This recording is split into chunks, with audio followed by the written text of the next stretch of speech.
may be an ambassador to England or France. Hey guys, so I got an email from Alley Girl 1983 and she asked me 2 questions and I really wanted to answer them because anytime you guys ask me questions, like 95% of the time I'm wanting to answer, really 100%, but sometimes I can't answer them all, but I really try. So she said, "Hi Victoria, I follow you on YouTube and you are awesome. Thank you. I have a question about green juices. Which store-bought brand of green juices would you recommend, if any? Some seem very high in sugar and I'm not sure which kind to get. There are many options in the store Sprouts, but I would like to know what you would suggest. I would like to start juicing myself one day, but for now I'm curious what's a good option to buy in stores." So you're probably asking the wrong person because I am someone that's always been a proponent of raw juices that I juice myself, or there's a juice place in my city that sells cold pressed raw juices. So my real suggestion would be to get a juicer like you said you want to start doing. So just start doing it, or seek out somewhere in your area that has a raw juice bar. And even if it's not organic, I mean, the raw living juices are so much better than the pasteurized ones that you would find in stores. Now, that being said, I think that I have seen a raw juice before at Whole Foods, but I'm not sure the brand and I haven't tried it and I don't know if it was flash pasteurized. Sometimes some bottles say that.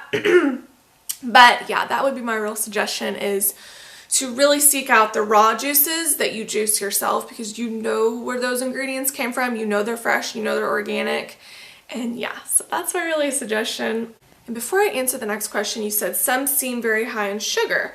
So I'm guessing you're talking about like the natural sugars that occur in these juices. You don't ever need to worry about that. We don't ever need to worry about natural sugars like fructose in fruits or vegetables or juices, because the body loves that. The body does not like refined processed sugars, in my opinion, but the body really loves the natural sugars, so don't even worry about that. Her next question is, what type of dairy-free milk would you suggest? I've been detoxing and my body has become sensitive to all milk, it seems, even the dairy-free almond milk I currently have, but I can't stand dry cereal, so I need some form of milk. So please tell me any suggestions. Thank you. Well, this is crazy. I'm just now thinking about this. I have never had a dairy-free milk. I've never had almond milk. I've never had hemp milk because I haven't taken the time to make my own.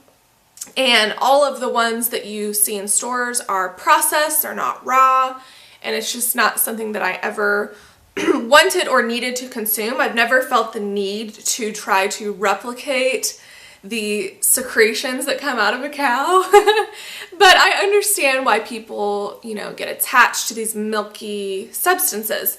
I have made banana milk before, which is good. All it is blended raw bananas and coconut water, and that was pretty good with like strawberries and cinnamon.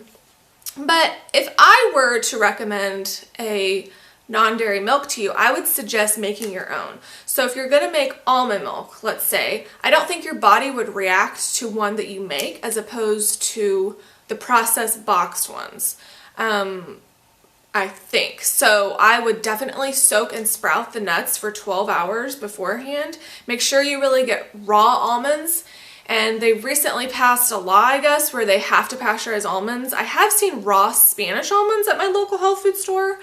But other than that, I know that they do sell raw almonds online. So I would really make it a priority to get really raw almonds, soak and sprout them, and then blend them in a high-speed blender and strain through a nut bag, I guess.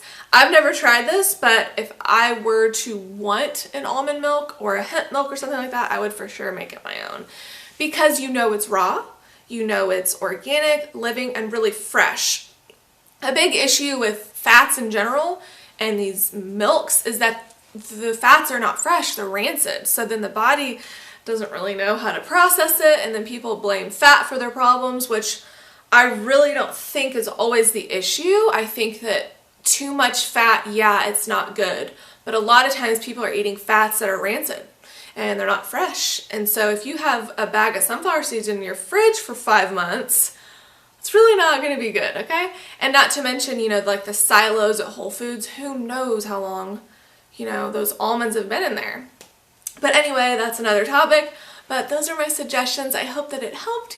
Thank you for asking me questions. I love when you guys email me. My email is victoriarawvegan@gmail.com. And you can ask me comments. I love answering them. So thank you guys very much, and I'll see you later.